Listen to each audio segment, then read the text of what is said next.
आइए अब हम लोग पढ़ने जा रहे हैं फर्टिलाइजेशन, पार्थेनोजेनेसिस के बारे में डिटेल्स देखने जा रहे हैं। फर्टिलाइजेशन क्या है? तो जब मेल गैमेट फीमेल गैमेट से फ्यूज करता है तब उसे हम लोग फर्टिलाइजेशन कहते हैं।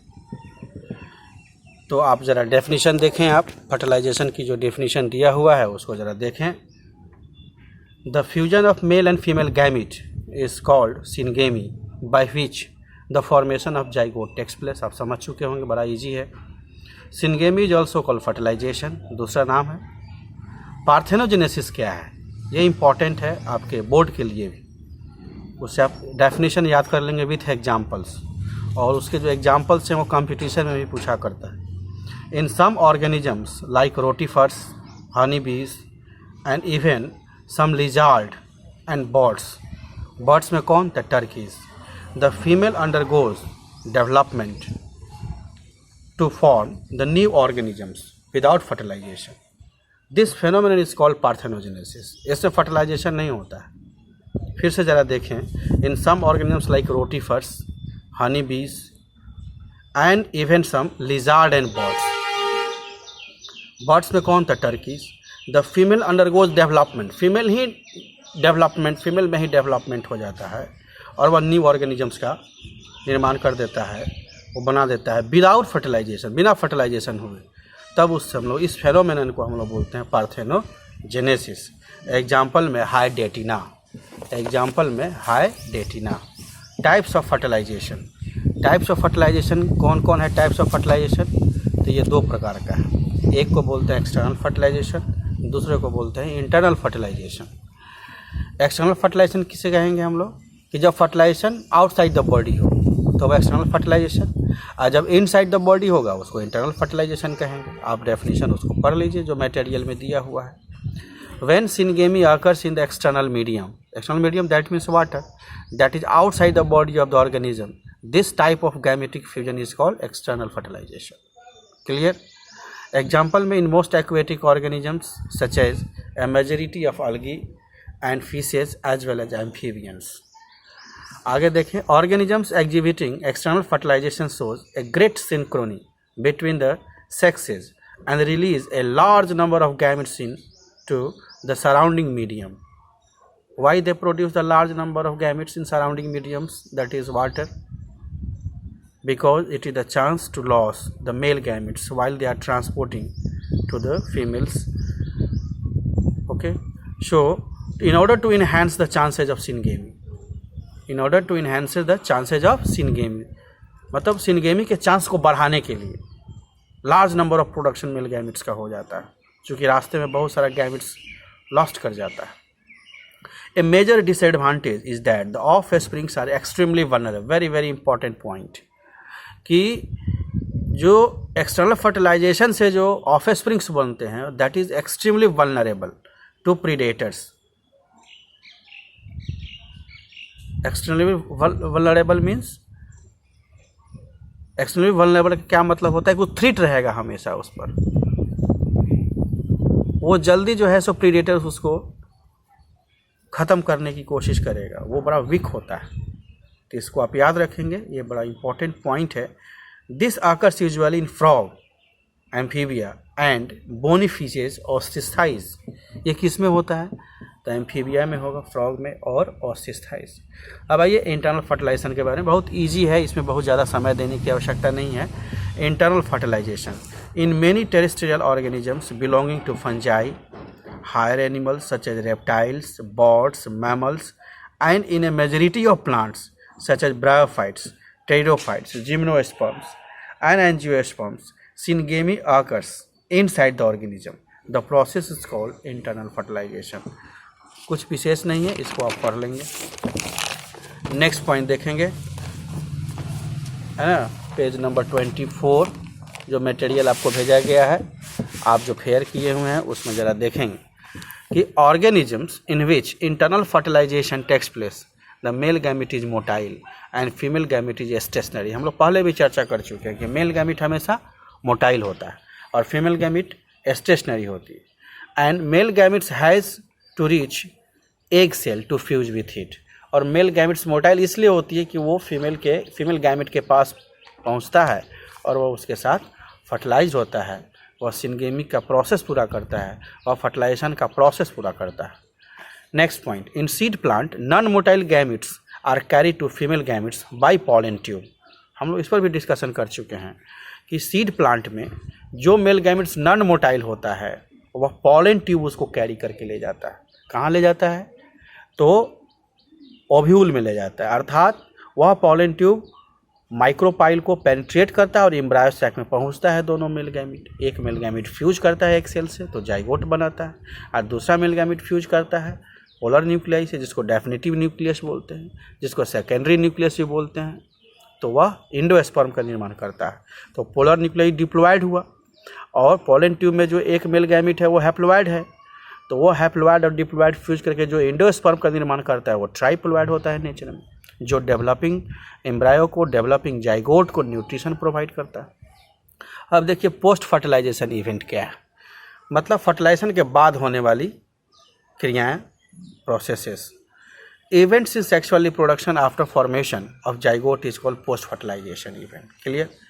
Zygote is diploid and its formation is universal in all sexually reproduced organisms. सभी सेक्सुअली रिप्रोड्यूस्ड ऑर्गेनिजम्स में सेम ही होता है। In organisms with external fertilisation zygote is form outside the medium that is water, where in organism with the internal fertilization zygote is formed inside the body, and in mammals this zygote is embedded in uterus for the further development। आप इसको जानते हैं, पहले से कई बार पढ़े हैं हम लोग, है ना, पढ़ेंगे भी इसको ह्यूमन रिप्रोडक्शन चैप्टर में। Further development of zygote depends on the type of the life cycle, जिसको हम 11th में हम लोग पढ़े हैं। जैसे लाइफ साइकिल मतलब कि हैप्लॉन्टिक, डिप्लॉन्टिक और हैप्लोडिप्लॉन्टिक और भी कितने होते हैं, लेकिन आप इतना याद रखेंगे कि further development of zygote depends on the type of life cycle of both organisms and they are also be expose to the environment, और वह इन्वायरमेंट में क्या होगा? एक्सपोज्ड होगा। In organisms belonging to algae fungi develops a thick wall that is resistant to high temperature desiccation, मतलब सुखाड़ से बचा, and damage. It undergoes a period of rest before germination. When we consider above the life cycle of the different organisms, life cycle is divided into 3 types. Haplontic life cycle जो 11th में आप पढ़े थे, आप देख लीजिए, है ना। डिप्लॉन्टिक लाइफ साइकिल, तो हैप्लॉन्टिक का एग्जाम्पल क्या होगा? क्लेमाइडोमोनास स्पाइरोगैरा, जो आप पढ़े थे फर्स्ट चैप्टर या सेकेंड चैप्टर में है 11th में। डिप्लॉन्टिक लाइफ साइकिल में जिम्नोस्पर्म, एंजियोस्पर्म। हाँ, एक चीज़ यहाँ समझना जरूरी है कि ये जो जाइगोट से जो मियोसिस हो रहा है, माइटोसिस हो रहा है, यहाँ पर जो हैप्लॉयड जो बनता है, मियोसिस हुआ जाइगोट में, लेकिन जो हैप्लॉयड स्पोर्स बन रहे हैं, हैप्लॉयड स्पोर्स आप देखें मटेरियल में, वो वहाँ माइटोसिस होगा। जाइगोट में मियोसिस होगा, लेकिन ये जो हैप्लॉयड स्पोर्स जो एन बन रहा है, वह माइटोसिस से होता है। आप याद रखें, जो उधर पीछे हम लोग डिस्कस कर चुके हैं। डिप्लॉन्टिक लाइफ साइकिल का एग्जांपल आप याद रखेंगे, जिम्नोस्पर्म, एंजियोस्पर्म। हैप्लोडिप्लॉन्टिक में ब्रायोफाइट, टेरिडोफाइट, जो 11th में हम लोग डिटेल्स पढ़ चुके हैं। नोट में कुछ बात है, जैसे एक्टोकार्पस, पॉलीसाइफोनिया, है ना, कैल्प्स, ये हैप्लोडिप्लॉन्टिक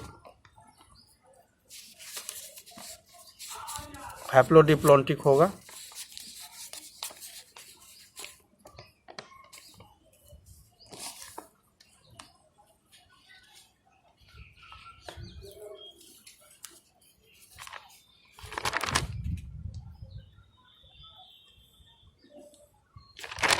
फिर उसके बाद फोकस में ज़रा देख लेंगे, डिप्लॉन्टिक लाइफ साइकिल होता है, ये अलगी होते हुए भी डिप्लॉन्टिक लाइफ साइकिल इसमें हम लोग देखते हैं।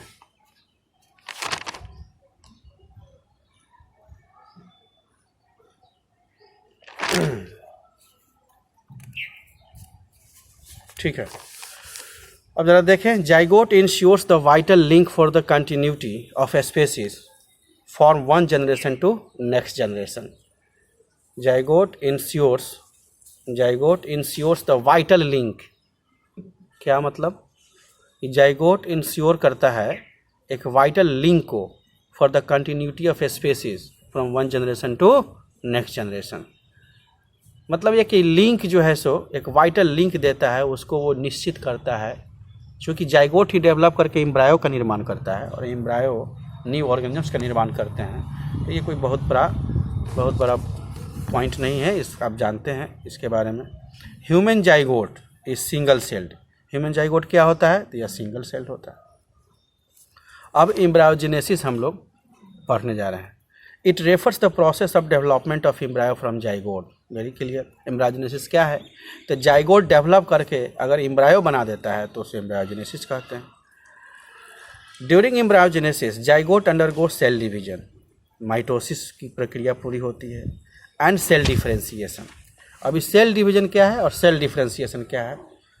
सेल डिवीजन हम लोग पहले भी पढ़ चुके हैं। That means to increase the number of cells in developing embryo. जो एम्ब्रायो विकसित हो रहा है उसमें सेल्स की संख्या अगर बढ़ जाए तो वह कोशिका विभाजन अर्थात सेल डिवीजन कहलाता है। Cell differentiation helps the group of cells to undergo certain modifications.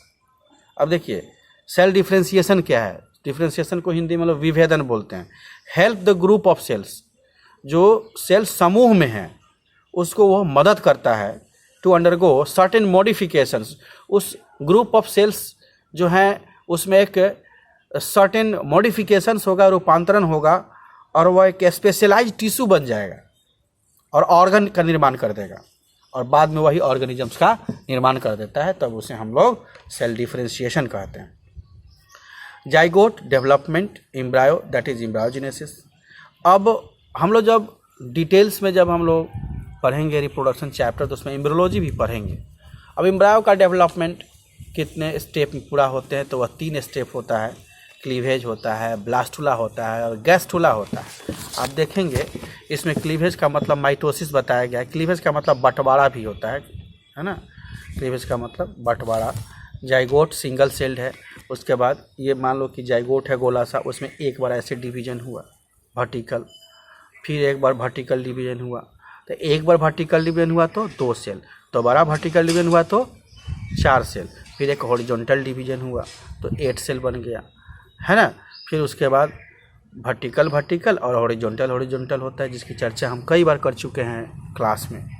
Vertical horizontal, फिर वर्टिकल और हॉरिजॉन्टल ऐसे ही याद रखना है। आप जैसे मैं एक्टिंग करके बता रहा हूँ आप वैसे ही पढ़ेंगे घर पर।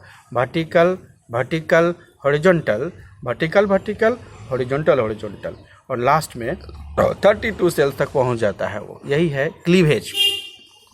अभी डिटेल्स हम लोग एम्ब्रियोलॉजी में पढ़ेंगे। ब्लास्टुला में आप देखिए एक स्टेज बना जिसको ऊपर वाला सेल छोटा सा सेल होता है जिसको माइक्रोमियर्स, बड़ा सा सेल जिसको मेगामियर्स और बीच में जो है सो ब्लास्टोसील होता है। ये ब्लास्टुला हो गया। गैस चूल्हा नहीं कहिएगा। हाँ, बिहार बोर्ड का बच्चा सब को बदमाशी करता है। वो बच्चा सब पूछता है गैस चूल्हा और लिख देता है गैस चूल्हा पर, इसलिए आप गैस चूल्हा नहीं बोलिएगा, गैस चूल्हा। It is completed into following steps.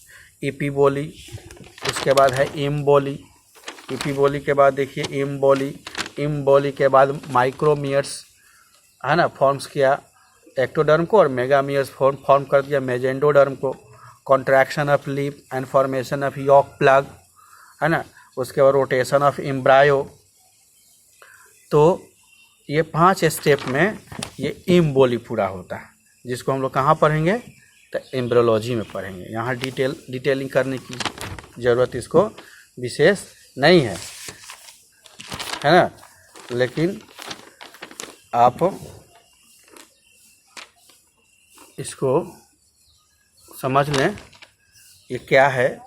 Gastrula के जो स्टेजेज हैं, है ना, तो ये वीडियो में कल संडे है, थोड़ा सा इसमें डिटेल में हम जाएंगे और अब मैं आपको बताऊंगा, बल्कि मैं यह कोशिश करूंगा कि ये गैस्ट्रुला की जितने स्टेजेज हैं सब आपके ज़ुबान पे आ जाए। हालांकि पुनः मैं इसको 4th चैप्टर जो ह्यूमन रिप्रोडक्शन है उसमें हम डिस्कस करेंगे डिटेल में।